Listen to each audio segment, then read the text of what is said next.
कपिल शर्मा प्रकरणाला नववळण। कपिल शर्माला महापालिकेची नोटीस। कपिलने बंगल्यामागची 16 फूट जागा बळकावली। महापालिकेचा कपिल शर्मावर पलटवार। कपिल शर्मांच्या तक्रारीवर मुख्यमंत्र्यांच्या चौकशीचे आदेश। तर राम कदम म्हणतात कपिल शर्मासह लाचखोरांचीही चौकशी व्हावी।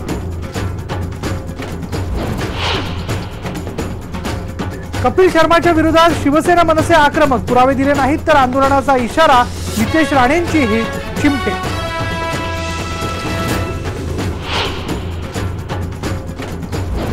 मुंबईमध्ये नेव्हीच्या परीक्षेदरम्यान चेंगराचेंगरी। मालाडमधल्या INS हमलामधली घटना।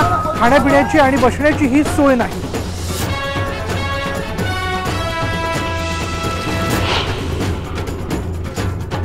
नाशिक पोलीस कर्मचारी विजय मोरे मारहाण प्रकरणी 3 संशयितांना घेतलं ताब्यात। हुल्लडबाज तरुणांना हटकल्यानं झाला होता हल्ला।